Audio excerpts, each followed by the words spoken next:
हाँ जी, good morning students. Next topic, rate process and NMR spectra. तो NMR का फ्लक्शनल बिहेवियर से रिलेशन यहाँ पे होगा कि कैसे एनएमआर की पीक्स आती हैं, कैसे एनएमआर फ्लक्शनल बिहेवियर में हेल्प करता है। तो we shall discuss in this section the influence of rate processes of NMR spectra. Rate processes. If the nucleus is exchanging between the two molecular conformation A and B, then we have equilibrium. अगर molecule दो conformation के बीच में change कर रहा है तो उसके rate process क्या होगा, इन्फ्लुएंस ऑफ रेट प्रोसेस क्या होगा। तो Na and Nb, these are the mole fractions of A and B. An equilibrium of type can be generally characterized by two matter. तो equilibrium जो है, equilibrium can be characterized by the two parameter. पहला parameter है equilibrium position is determined by free energy of process delta G. तो पहला है delta G से influence होता है। तो एन, ये फिजिकल केमिस्ट्री में ये क्या होगा, N by N A by N B is equal to exponential of minus G minus delta G by R T. And N A plus N B number of mole fraction का N A N B का जो सम होता है वो 1 होता है, हमने पढ़ा हुआ है ये। Next is the free energy of activation. दूसरी है free energy of activation, delta G naught determines the rate of interconversion. Rate of interconversion क्या है, रेट ऑफ रिएक्शन के for conversion of A to B is given by. अब A to B given by उसका rate of reaction क्या है, rate of reaction, ठीक है, पहला डेल्टा जी था, अब है रेट ऑफ रिएक्शन के क्या है, it is equal to R T N H exponential of, ठीक है, exponential of minus delta G naught by R T. Suppose nucleus is the molecule in which state A and B exhibits. Suppose कर लो nucleus कोई ऐसा molecule है, nucleus में कोई ऐसा molecule है, ओह आई एम सॉरी, मॉलिक्यूल में एक न्यूक्लियस है जिस in the state A and B exhibits the chemical shift, जो कि केमिकल शिफ्ट देता है delta A and delta B respectively with the J A and J B coupling constant होते हैं एच जेड में। तो देयर भी 3 टाइप्स ऑफ सिचुएशन। तो ऐसे में 3 तरह की सिचुएशन बनेंगी। अब वो कौन सी 3 तरह की सिचुएशन होंगी,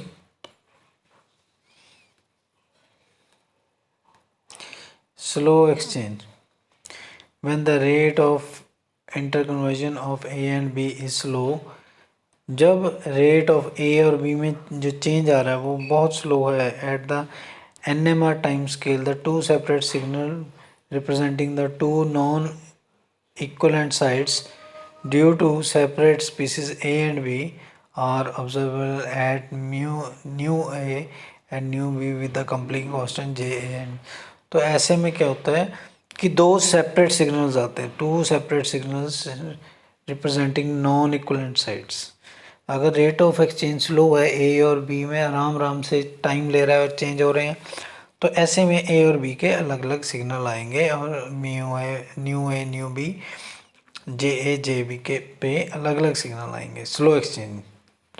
और दूसरा क्या पॉसिबिलिटी है कि फास्ट एक्सचेंज, ए और बी आपस में रैपिड एक्सचेंज और nucleus migration from one side A to B. NMR exhibits one signal in which the chemical shift coupling would be weighted average values of। तो ऐसे में एवरेज वैल्यू आएगी। अगर बहुत फास्ट ए और बी चेंज हो रहे हैं तो उसमें बहुत एवरेज आएगी ए और बी की, which we represented by nu average is equal to N A nu A plus N B nu B. तो जे एवरेज भी आएगी Na plus NbJb।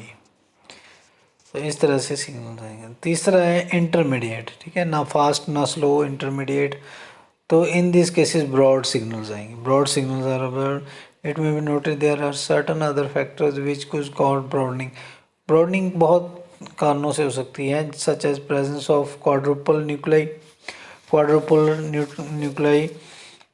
Paramagnetic moieties, impurities आ जाए, पुअर सैम्पलिंग हो जाए, तो ऐसे में सिग्नल ब्रॉड हो जाते हैं। Besides these easily recognisable features, presence of broad signal therefore is an indication of intermediate rate process. तो ये इंटरमीडिएट रेट प्रोसेस की इंडिकेशन है।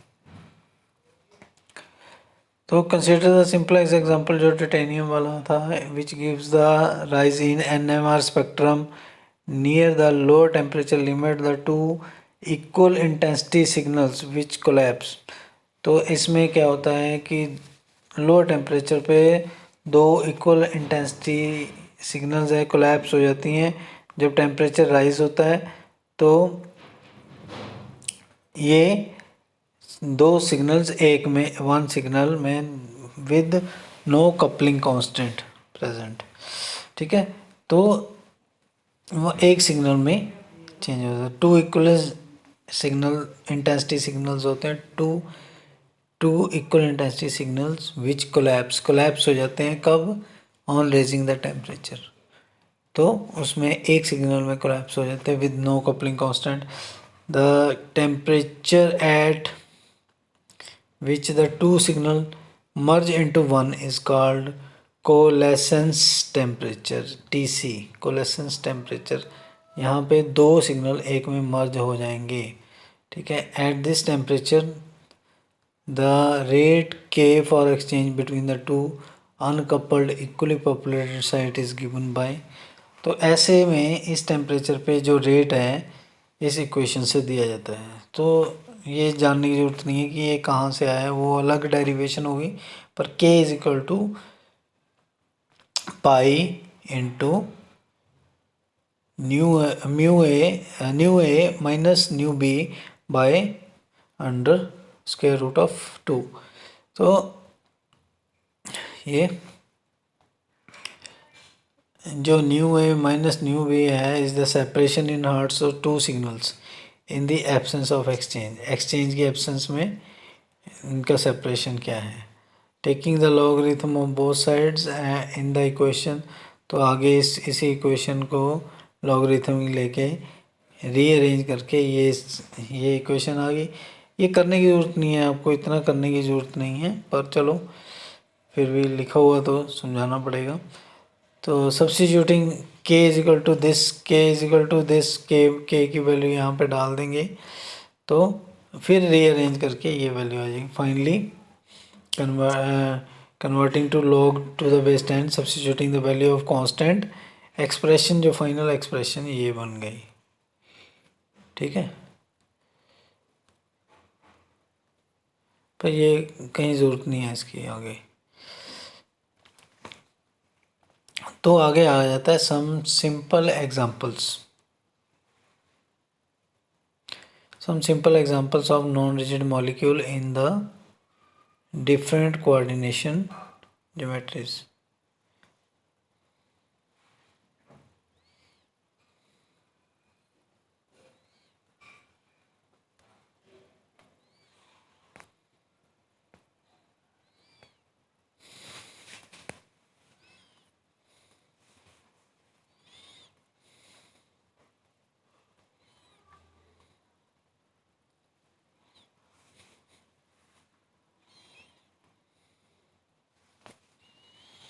Non-rigid molecules, some simple molecules। तो इसमें हम सिंपल मॉलिक्यूल जो है नॉन रिजिड मॉलिक्यूल है डिफरेंट कोऑर्डिनेशन ज्योमेट्री के करेंगे, एग्जांपल करेंगे। Almost most of the coordination polyhedra are essentially rigid molecules. More and more example of non rigidity, specially fluxionality, in which polyhedra are coming to light, and in fact 5 and 7 and higher coordination state non rigidity appear to be common feature. तो 5 और 7 coordination sites के हैं higher, non rigidity common feature है। तो हम देखते हैं आगे 4 कोऑर्डिनेशन साइट्स सिस्टम्स।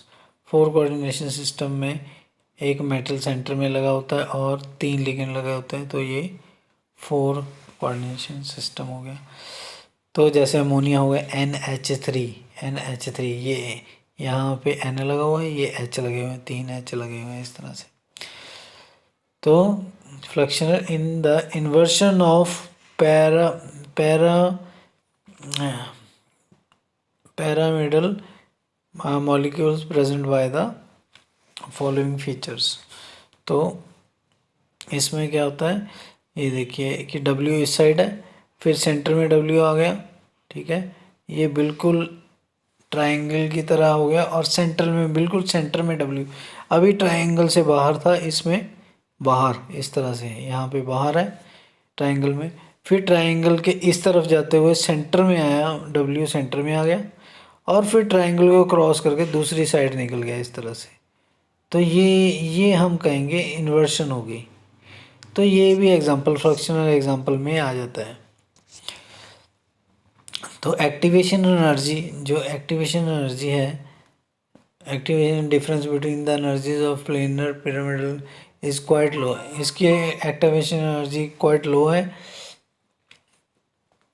कितनी 24 से 30 किलो जूल है for ammonia and other non cyclic amines NR3, resulting in too high rate of inversion. बहुत हाई फास्ट है NH3 का इस तरह के 2 फॉर्म्स में चेंज होना for the detection of NMR। तो NMR भी इसको डिटेक्ट नहीं कर सकता with the phosphine arsines and other species, ठीक है, R3S positive, R2S, so activation energies are higher.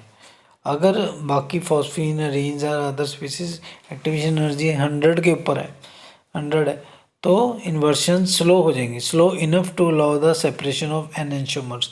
तो ऐसे में 2 एनेंशियोमर अलग हो जाएंगे और हम उनको डिटेक्ट भी कर सकते हैं।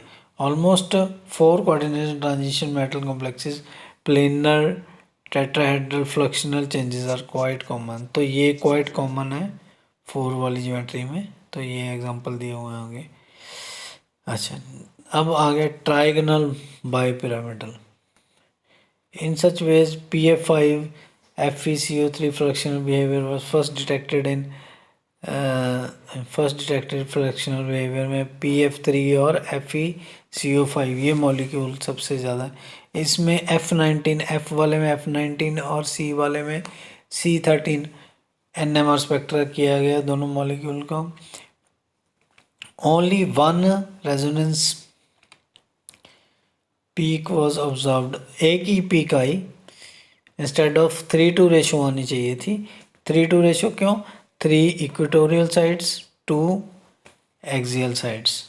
तो ये रेशो होती है 3, मतलब ट्रायंगल में जो है, ट्रायंगल है, जैसे ये ट्रायंगल है, ये तीन मॉलिक्यूल यहाँ पे और 2 ऐसे एक्सियल साइड्स में, तो 3:2 की रेशो होनी चाहिए थी, पर एक ही पीक आ रही है। From the theoretical consideration it can be conclude that the 2 nuclei resonance frequency of which differ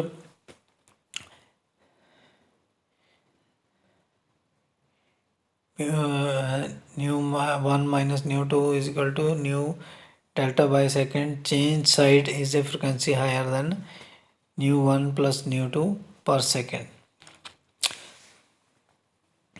ठीक है, तो ऐसे कंसीडर किया जाता है जब 2 न्यूक्लियाई हैं, द रेजोनेंस फ्रिक्वेंसी डिफर करती है। हमने पहले ही पढ़ा था nu1 minus nu2, the change site at a frequency higher than nu1 plus nu2 पर second, then only 1 resonance peak would be observed. तो एक रेजोनेंस पीक आएगी, कौन सी? nu1 प्लस nu2 बाई 2, ठीक है, एवरेज पोजीशन आ गई ना, एवरेज आ गई, by 2 position of the 2 frequencies characteristic of the 2 touch sites between the interchange is occurring। तो दोनों की एवरेज पीक आनी चाहिए।